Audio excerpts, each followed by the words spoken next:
What if I told you the story of Victor Von Doom isn't just the tale of a Marvel villain, but the tragic, almost Shakespearean rise of a man who lost everything before he even had a chance to choose who he wanted to be?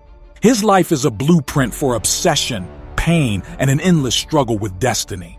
Doom is not simply evil, he's the kind of character who forces us to ask what we would do if the weight of genius, grief, and responsibility all crushed us at once. Welcome back to MovieCast. I'm Liam Harrison, and today I'll be breaking down the incredible journey of Victor Von Doom, from his cursed birth all the way to his ascension as God Emperor Doom. Stick with me, because what begins as the story of a broken boy quickly transforms into one of the most haunting mythologies in all of comics. Victor's beginning is marked not by joy, but by blood and betrayal. He was born in the small war-torn country of Latveria, a fictional Eastern European nation that has always been caught between the shadows of superstition and the harshness of survival. To understand Doom, you have to start with his mother, Cynthia Von Doom. She was not just an ordinary woman. Cynthia was a gifted sorceress, someone who dared to tap into forces far beyond human comprehension. But her ambition was not innocent curiosity. It was a dangerous pact. Cynthia struck a deal with Mephisto, a demon whose power could promise miracles but always came at a terrible price. She believed she could master him, bend his infernal will to her own, and secure strength for her family. Instead, she underestimated the cost. That bargain with darkness claimed her life, leaving behind a son too young to understand the full weight of her choice.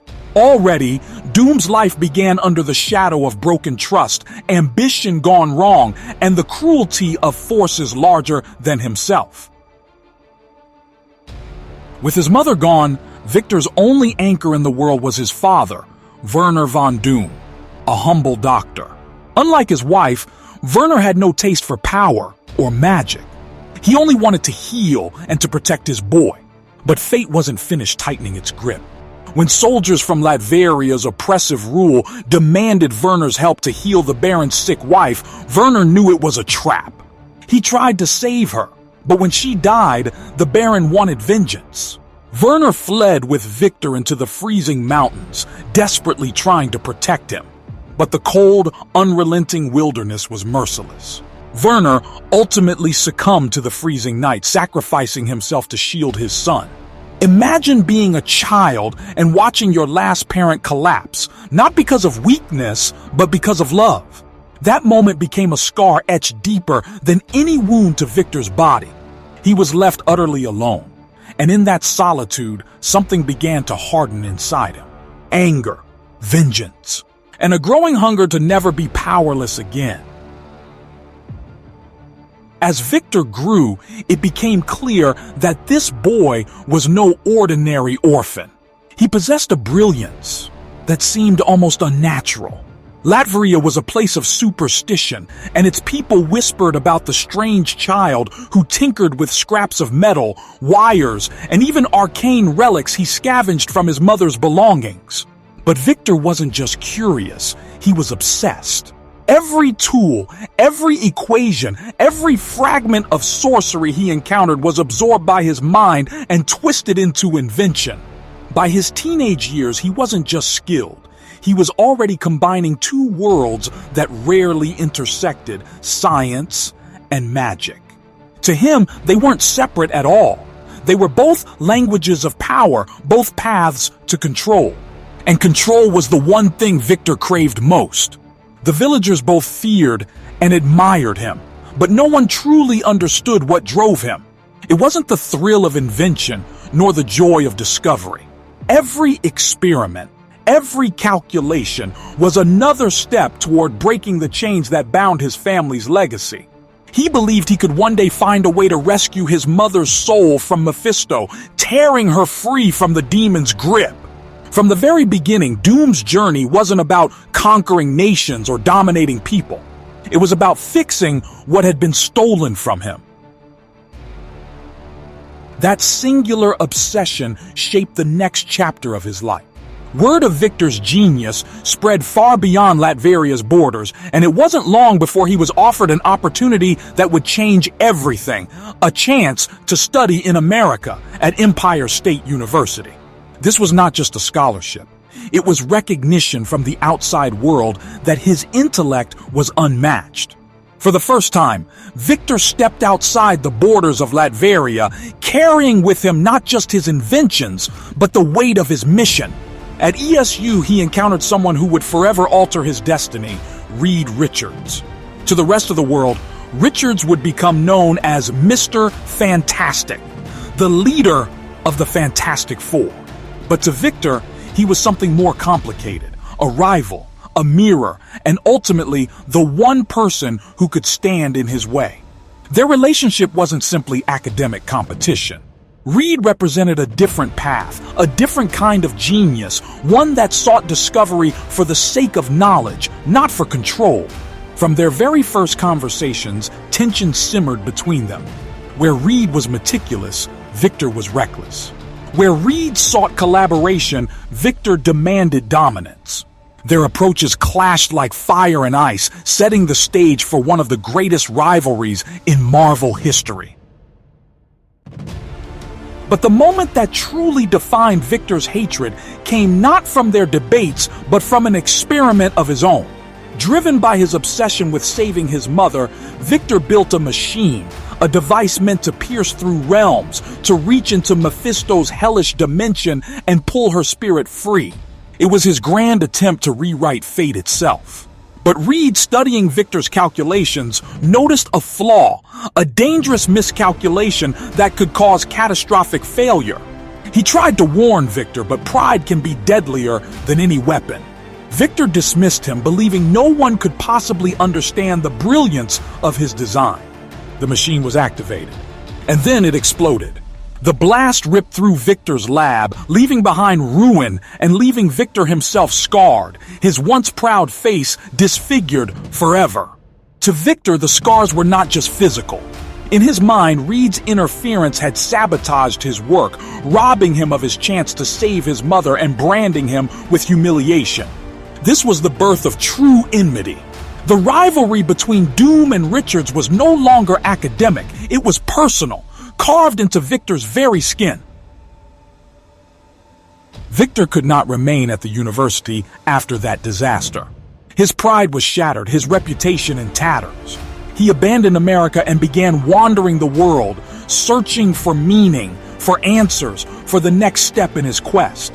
It was during this exile that Victor's path turned from science alone to something far more mystical. Deep in the mountains of Tibet, he encountered a secretive order of monks. These monks did not see a broken man, they saw potential. They offered him sanctuary. And in their temple, Victor discovered the missing piece of his transformation. It was here that he forged his destiny, not as Victor Von Doom, but as Dr. Doom. With the monks' help, he created a suit of armor unlike anything the world had ever seen. This was no mere machine of war. It was a fusion of science and sorcery, a living testament to his mastery of both worlds. And then, the mask, cold unyielding, a face to replace the one that had been marred. When Victor placed it upon himself, he was reborn. The boy from Latveria was gone. In his place stood Dr. Doom, a man who would bow to no one, who would shape the world with his own hands, and who would never again be a victim of fate. Doom's first act after donning the armor wasn't conquest of the globe, but of his homeland. Returning to Latveria, he saw the corrupt rule that had destroyed his family and scarred his childhood. With precision and ruthless efficiency, he overthrew the government and took the throne for himself. To the world outside, this looked like the rise of a dictator. But to the people of Latveria, it was more complicated. Doom was no ordinary tyrant. Under his iron-fisted rule, Latveria transformed. Poverty diminished. Technology flourished. And order was enforced with unshakable control. The streets were safe. the nation became a hidden superpower, and for many, life under Doom was paradoxically better than under the chaos of previous regimes. Doom believed he was not enslaving his people, but saving them. This was the beginning of his twisted philosophy, that only through absolute control could true peace be achieved. Yet beneath the armor, beneath the title, Victor remained haunted. He had claimed a throne, but his true battle with Reed Richards, with fate itself, and with the soul of his mother had only just begun. Now that Victor Von Doom had crowned himself ruler of Latveria, his legend began to echo far beyond the borders of his small Eastern European nation. He was no longer a wandering exile or a wounded student. He was a monarch in full armor, a figure who demanded recognition from the world's greatest powers. But the most fascinating part of this transformation wasn't simply the throne he sat on or the armor that gleamed in the shadows, it was the contradiction inside him.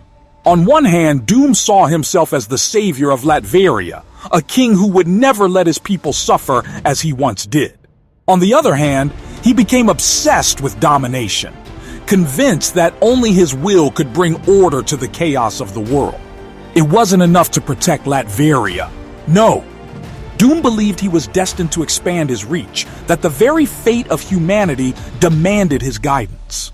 And of course, standing in his way was the one man whose presence still lingered like a wound, Reed Richards. Their rivalry became a cosmic tug of war, not just of ideas, but of legacy. Richards wanted to discover the unknown. Doom wanted to control it. The difference between them was more than philosophy. It was the foundation of every battle to come. The first of those battles came in the form of constant clashes with the Fantastic Four. Doom, in his mind, had been betrayed by Richards back at Empire State University. Every time he saw Reed's face, he was reminded of what he lost, his own reputation, his chance to free his mother, his very appearance. And so Doom made it his mission to prove superiority. His attacks were never random. They were statements. When Doom confronted the Fantastic Four, it wasn't just a battle of fists and powers, it was an intellectual war. He wielded both sorcery and science like weapons no one else could match. He built time machines, created armies of Doom bots, and crafted schemes that stretched from the streets of New York to the edges of other dimensions.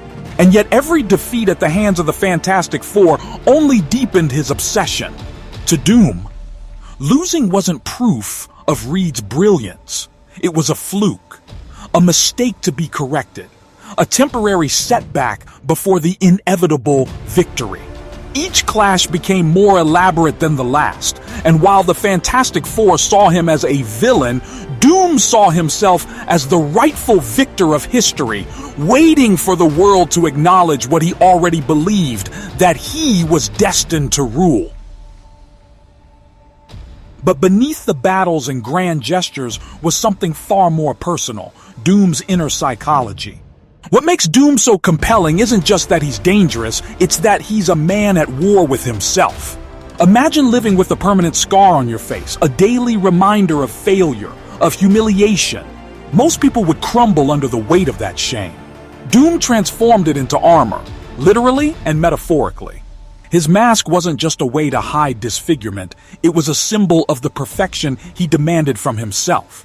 He refused to accept weakness in any form. And yet, that very refusal was his greatest weakness. Doom's pride was both his greatest strength and his fatal flaw.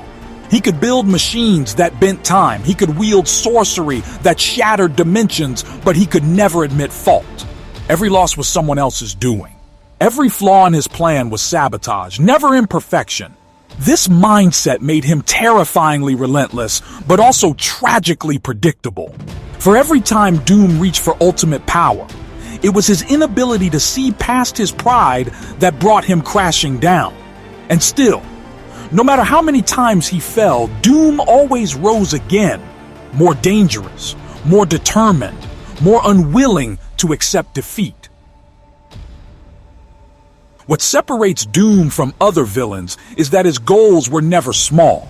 He wasn't interested in robbing banks or ruling one city. His eyes were fixed on the world, and then on the multiverse. One of the earliest signs of his larger ambitions came when he began experimenting with the very fabric of reality itself. Doom wasn't satisfied with earthly dominance. He studied time as if it were clay to be molded, even building a time platform that allowed him to travel to the past and future at will. He didn't just look forward to conquest, he looked backward, studying rulers like pharaohs and emperors, learning their strengths, their weaknesses, their mistakes. Doom wanted to become a ruler not only of space, but of time itself.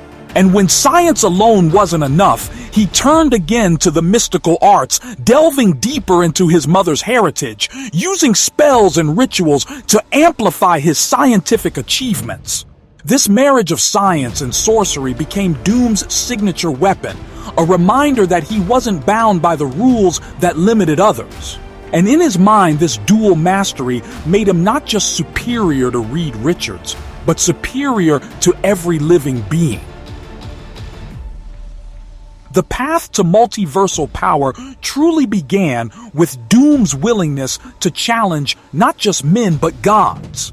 In Marvel's vast pantheon, there are beings whose powers dwarf even the strongest heroes, Galactus, the Silver Surfer, even the very embodiments of the universe itself. Doom didn't just fear these entities, he sought to challenge them. When Galactus threatened Earth, Doom didn't simply cower in the shadows.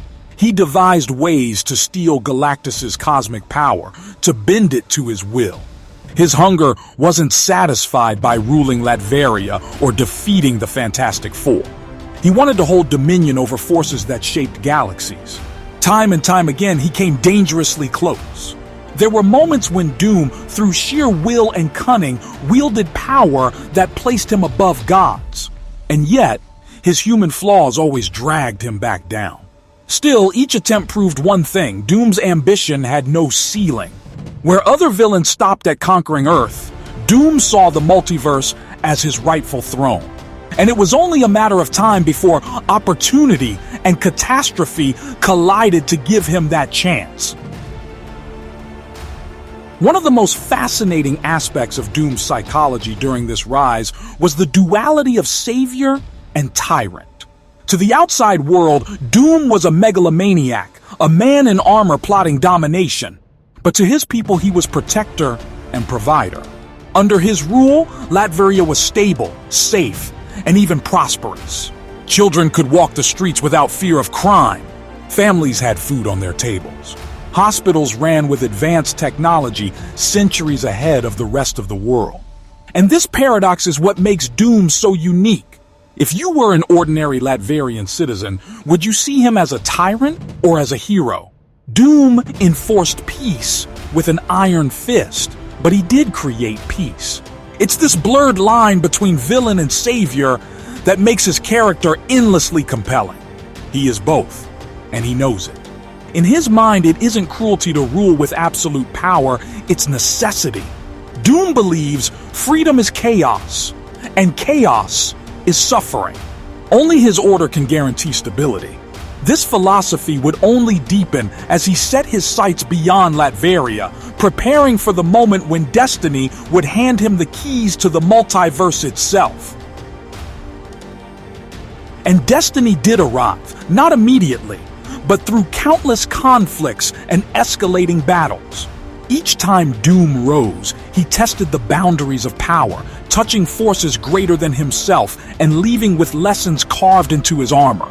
The clashes with heroes, the duels with cosmic entities, the relentless rivalry with Reed Richards, all of it was building towards something greater. Doom's story was not one of random villainy. It was a steady climb, each defeat laying the groundwork for an even greater victory later. By the time the multiverse itself began to collapse in Marvel's Secret Wars 2015, Doom wasn't just another player on the board. He was the only one willing to seize the role of God. But before we dive into that monumental moment, it's important to pause here, to look at the man he had become by this point. Doom was no longer the scarred boy chasing the memory of his mother. He was no longer the exile wandering through the mountains of Tibet. By the time he faced the collapse of the multiverse, Victor Von Doom was a monarch, a sorcerer, a scientist, and above all else, a man who believed that only he could save reality from itself. And whether he was right or wrong is the question that makes his rise so unforgettable. By the time Doom had established himself as both monarch and master of science and sorcery, his sights turned far beyond Latveria's borders. For most rulers, securing their homeland would be enough, consolidating power, creating a legacy, and defending it from challengers. But Doom was not most rulers. The very walls of Earth felt too small for his ambition. He wanted more than a kingdom. He wanted dominion over the cosmos itself. And the first sign of this hunger came when he dared to challenge the Silver Surfer and Galactus. Think about the audacity here. Galactus, the devourer of worlds, a cosmic being so far removed from mortal concerns that even entire superhero teams struggled against him. Yet Doom, a man in armor, saw Galactus not as an impossible threat, but as an opportunity. In one of his most daring plans, Doom attempted to seize the power cosmic itself, the same limitless energy that made the Silver Surfer nearly unstoppable. This wasn't just ambition, it was proof of Doom's psychology. Where others saw gods, Doom saw rivals. And to him, rivals existed to be conquered. Even when he failed, he proved something far more important, that he was willing to rise again and again, each time closer to the impossible. Doom's clashes with cosmic forces weren't isolated experiments. They were a pattern, almost like rehearsals for something larger. He didn't just stop at Galactus. Doom sought to manipulate the very laws of reality, targeting beings like the Beyonder, who represented a force outside comprehension itself. When Marvel first introduced the Beyonder in the original Secret Wars of the 1980s, Doom once again proved his hunger. Trapped on a world crafted for the amusement of cosmic games, surrounded by heroes and villains alike, Doom didn't play the role of pawn. He went after the creator himself. With sheer cunning, he stole a portion of the Beyonder's infinite power, becoming, for a brief time, one of the most powerful beings in the universe. Though he would ultimately lose that godlike control, the event marked a turning point in Doom's journey. It wasn't just about winning against the Fantastic Four anymore, or ruling Latveria. Doom had tasted the possibility of rewriting existence itself, and once you've held that kind of power in your hands, nothing less can ever satisfy you. From that point forward, every scheme, every invention, every confrontation was a stepping stone toward one inevitable outcome: absolute, universal power. What makes Doom fascinating during this escalation isn't simply that he kept climbing toward higher stakes. It's how he justified it. To him, these weren't acts of selfishness. Doom genuinely believed he was the only one capable of wielding such power responsibly. Look at his logic. Heroes like the Fantastic Four, or even the Avengers, might stop threats to Earth. But they couldn't prevent them. Doom saw himself as the solution, the permanent answer. If he controlled Galactus, there would be no more devoured worlds. If he harnessed the Beyonder, reality itself could be perfected.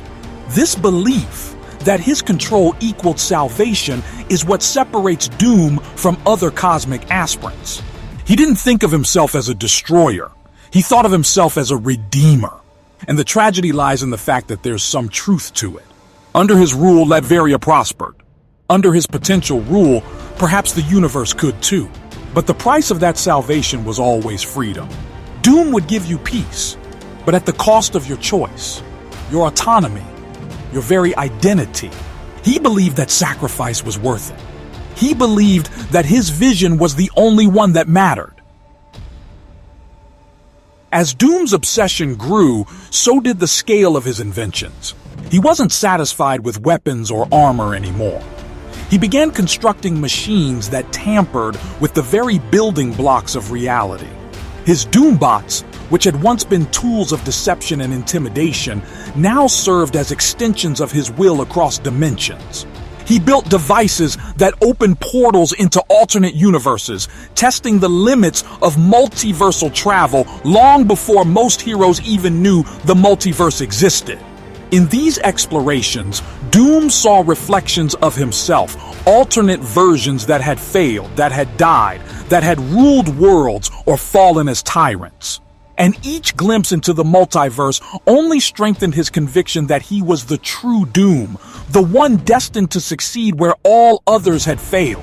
Imagine the weight of that certainty, to look into infinite versions of yourself and believe you are the chosen one among them all. For Victor Von Doom, this wasn't arrogance. It was confirmation. He was not just a man anymore. He was a force of destiny. But destiny always demands trials, and Doom's greatest trial was yet to come. As the fabric of the multiverse began to fray, collapsing under the weight of incursions, entire universes colliding and destroying one another, Doom was one of the few who understood the magnitude of what was happening. While most heroes scrambled to save their own worlds, Doom studied the pattern, looking for the root of the destruction. And what he discovered was terrifying. The Beyonders, godlike beings beyond even the multiverse, were orchestrating the collapse. To anyone else, this revelation would have spelled doom. But to Doom, it was a challenge. Where the Avengers fought to save fragments, where Reed Richards struggled to find a scientific solution, Doom aimed for something greater. He didn't just want to stop the Beyonders, he wanted to take their power. This was the culmination of everything he had ever done. The marriage of science and sorcery, the endless clashes with gods and heroes, the belief that only he was capable of reshaping destiny. All of it pointed to this moment. The multiverse was dying, and Doom believed only Doom could save it.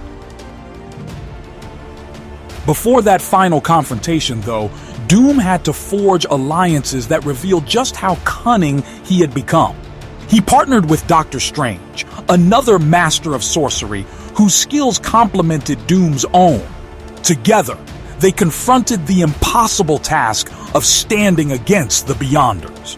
But where Strange hesitated, wary of the costs and the risks, Doom pressed forward without doubt. That was always his strength and his downfall.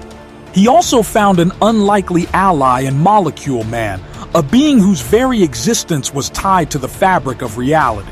Molecule Man was, in many ways, the key to victory against the Beyonders. And Doom, ever the manipulator, knew exactly how to exploit that. With his brilliance, his cunning, and his ruthless will, Doom positioned himself as the one man who could turn the destruction of everything into the foundation of his greatest triumph. The stage was set. The multiverse was collapsing. Heroes and villains alike were scrambling to survive. But Doom was preparing to ascend. And when the dust settled, the boy from Latveria, the scarred exile, the monarch in armor, would stand not just as a ruler or a sorcerer, but as a god. As the incursions reached their climax, Doom faced the Beyonders directly. And against all odds, he succeeded. With Molecule Man as the weapon, Doom struck down beings that had once seemed untouchable. He didn't just win a battle. He seized their very essence, their raw, incomprehensible power. In that instant, Victor Von Doom became something more than human, more than monarch, more than sorcerer. He became the architect of reality itself. And with that power, he undertook the most audacious act in Marvel history, reshaping the ruins of the multiverse into something entirely new. This was not conquest in the traditional sense. This was creation. From the ashes of infinite worlds, Doom crafted a single patchwork planet, a world forged in his own image. He called it Battleworld. And on that world, there was no questioning his authority, no doubt about his supremacy. For all intents and purposes, Doom was now God Emperor Doom, the undisputed ruler of existence. And yet, as we'll see in the next act, even gods are haunted by the scars of their past. Because for Doom, no amount of power, Not even the power of creation itself could ever silence the one truth he refused to face: that his pride was both his crown and his curse.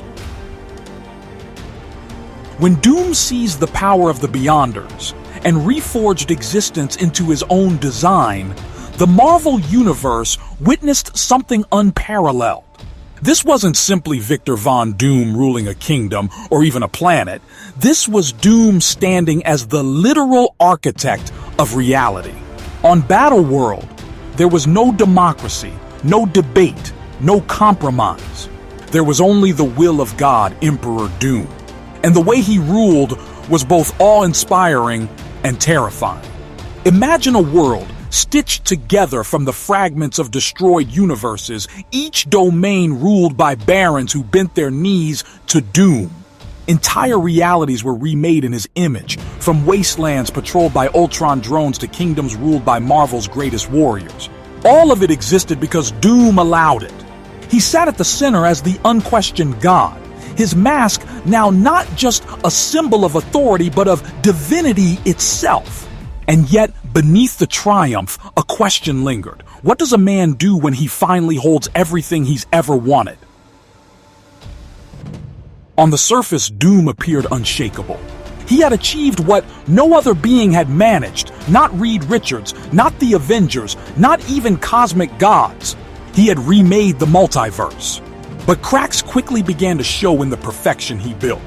For all his power, Doom was still Doom, a man defined by pride, obsession, and scars that power could never erase. The first sign of this fragility came in the way he structured Battleworld. Instead of creating a harmonious paradise, Doom stitched together a patchwork reality filled with conflict. Each domain was distinct, separated by walls of reality called the Shield, and many were locked in endless war. Why? Because deep down, Doom thrived on control through opposition. He didn't craft peace, he crafted dominance. In his heart, he knew that without resistance, his rule would be hollow. So, he engineered a world where he would always be needed, always the supreme arbiter of chaos. Battleworld was not utopia, it was a reflection of Doom's psychology, his insecurities disguised as divine order. One of the most fascinating aspects of Doom's rule as God Emperor was how he manipulated history itself. On Battleworld, memories were rewritten, identities reshaped. Heroes who once knew freedom were molded into loyal subjects, their wills bent to fit Doom's grand design. Even Sue Storm, Reed Richards' wife, became part of Doom's inner circle, not as Reed's partner, but as Doom's queen. This choice reveals more than ambition. It exposes Doom's deepest longing. He didn't just want power. He wanted Reed's life. He wanted Reed's family, Reed's respect, Reed's place as the man who could have been the true savior of existence. By placing Sue by his side and reshaping Franklin and Valeria as his children, Doom constructed a version of reality where he wasn't just a god, he was the man Reed never allowed him to be. It was the ultimate act of envy disguised as creation. To Doom, this wasn't theft. In his mind, he deserved it. After all, he had saved reality. Why shouldn't he have the perfect family to accompany his perfect world? But no matter how much Doom reshaped the multiverse, the one thing he couldn't erase was doubt. The people of Battleworld feared him, but they didn't truly love him. His barons respected his authority, but many schemed behind his back, testing the limits of his divine patience. Even Dr. Strange, who had initially allied with Doom in seizing the Beyonders' power, began to question the morality of what they had created. Strange saw the fractures, the injustices, the forced rewriting of lives. And it was Strange's doubt that became one of the earliest sparks of rebellion. When remnants of other universes, including the survivors of Earth 616, the main Marvel universe, began to pierce through Doom's illusion, Strange had a choice to make. Would he uphold Doom's reality, or would he allow truth to break through? In the end, Strange chose truth, helping the survivors resist Doom's godhood. And for all his might, Doom knew one truth that haunted him every day. If Reed Richards had been given the same power, he might have created something better. That gnawing doubt, that shadow of Reed's potential, was the one enemy even God Emperor Doom couldn't silence. When Reed finally confronted Doom on Battleworld, the clash wasn't just physical, it was ideological, personal, and inevitable. Reed saw through the illusion, the lies, and the rewritten histories. He understood that Doom's rule wasn't salvation, but tyranny wearing a god's crown. And Reed, being the man he always was, believed in something Doom never could: collaboration, humility, and trust in others. Their confrontation wasn't simply about fists or powers. It was a debate carved into reality itself. Reed argued that Doom, for all his genius, lacked the one quality necessary to truly save existence: selflessness. Doom believed he alone had the vision and strength to wield power, but Reed countered that such power must be shared, must be used to uplift rather than dominate. And in that moment, stripped bare before his greatest rival, Doom faltered. Not because Reed overpowered him physically, but because deep down, Doom knew Reed was right. The scars on his face, the envy in his heart, the pride in his voice, all of it was proof that he could never be the savior he imagined. In Reed Richards, Doom saw the man he might have been if only he had chosen differently. Their battle reached its climax when Molecule Man, the very being whose power had made Doom's ascension possible, intervened. Molecule Man had always been the key, the unstable element in Doom's grand equation. And when given the choice of whom to trust, Doom or Reed, he chose Reed. With that decision, Doom's godhood unraveled. The power of creation slipped from his grasp, and Reed, with his family by his side, used it to rebuild the multiverse not as a patchwork dominion, but as a true restoration. For Doom, it was the ultimate humiliation. He had held the power of gods, reshaped existence, rewritten history, and still, Reed Richards had proven the better man. Stripped of his divinity, torn from his throne, Doom faced not death but something even more unbearable: defeat at the hands of the one rival he could never escape. And yet, in the ashes of that fall, something unexpected happened. Reed Richards did not destroy Doom. Instead, he healed him. With Molecule Man's power, Reed restored Doom's scarred face, removing the physical reminder of his humiliation and pain. For the first time in his life, Victor Von Doom looked in the mirror and saw himself unmarked, unbroken. This act of mercy revealed something profound. Even Reed, his greatest rival, did not see Doom as irredeemable. In that moment, Doom faced a choice unlike any he had ever confronted, not between conquest and surrender, but between vengeance and redemption. And for perhaps the first time, Victor Von Doom considered what it meant to step away from his mask, his throne, and his godhood. The boy who lost his parents in Latveria, the man scarred by pride and envy, the god who failed to hold creation, all of them stood at a crossroads. And the path Doom chose next would shock everyone who thought they knew him. When the godhood of Victor Von Doom crumbled and Reed Richards restored the multiverse, it should have marked the end of Doom's story. Most villains, after being stripped of such unimaginable power, would fade into obscurity, broken by their loss. But Doom was never like most villains. Instead, what followed was one of the most unexpected and fascinating turns in his entire history. Reed, rather than punishing Doom, healed him, both physically and symbolically. Doom's scarred face, the disfigurement that had haunted him since his college days, was erased. For the first time in his adult life, Victor Von Doom saw his reflection without horror, without shame. That simple act of compassion cut deeper than any blade. Because what Reed had given him wasn't just a healed face, it was a second chance. And what Doom did with that chance surprised everyone who thought they understood him. At first, Doom disappeared from the stage, retreating from his throne and his endless quest for domination. For a man who had once ruled the world, who had literally ruled reality, silence seemed like an impossibility. But Doom's absence was not weakness, it was reflection. He began to question everything that had defined him. His pride, his rivalry with Reed, his obsession with control.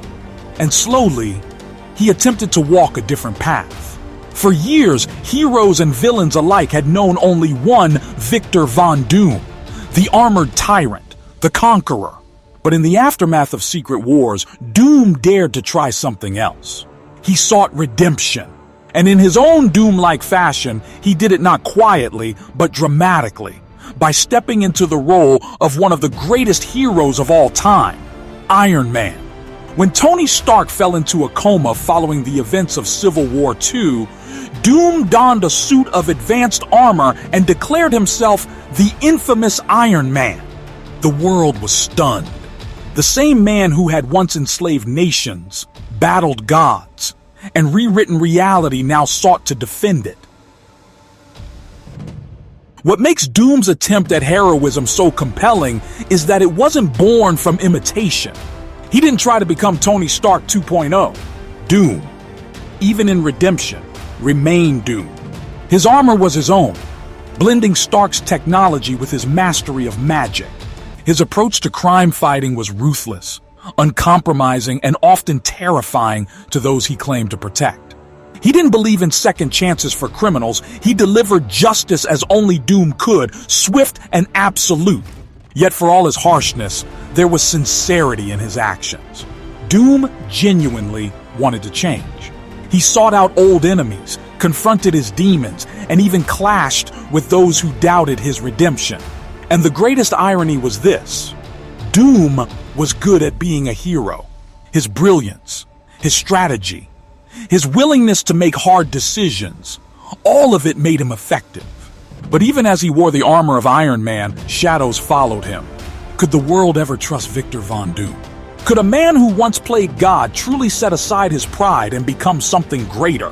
Those questions haunted his every action. Doom's journey as the infamous Iron Man wasn't destined to last forever, but its importance can't be overstated. For once, Doom's story wasn't defined by Reed Richards or the Fantastic Four. It wasn't defined by conquest or rivalry. It was defined by choice. And that choice revealed something hidden in Doom all along, that he wasn't incapable of change. Beneath the armor, beneath the scars, beneath the pride, there was still Victor Von Doom, the boy from Latveria who had lost everything and never stopped fighting to regain it.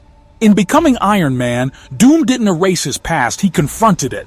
He tried to prove, if only to himself, that he could be more than the sum of his mistakes. It was a chapter of his life that gave fans a glimpse of what might have been had he chosen a different path years earlier. It showed us that Doom wasn't doomed by destiny, but by choice. And when given the rare chance to choose differently, he did. But of course, no redemption arc for Victor Von Doom could last unchallenged. His pride, his ambition, his flaws, they remained part of him, as inescapable as his genius. Eventually, Doom drifted back toward the role he had always filled in the Marvel Universe. Not as a hero, not as a god, but as a wild card. Sometimes an ally, sometimes an enemy, always dangerous. The truth is, Doom's story is not about permanent transformation. It's about struggle. He is a man forever torn between two sides, the savior he could be and the tyrant he always becomes. And that struggle is what makes him timeless.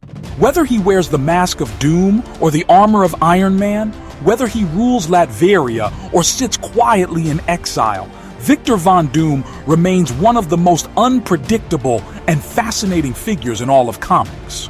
Because no matter how much he changes, his hunger for power, for respect, for redemption never dies. And as long as that hunger exists, Doom will always rise again. When we look back at Doom's journey, it's impossible not to see the tragedy that defines him. He was born into loss, forged by grief, and scarred by pride. He clawed his way from an orphan child in Latveria to a monarch, a sorcerer, a scientist, a god. He held creation itself in his hands, only to lose it all to the one man he could never escape, Reed Richards. He tasted redemption, briefly walking the path of a hero, only to find himself forever caught between what he wants and what he truly is.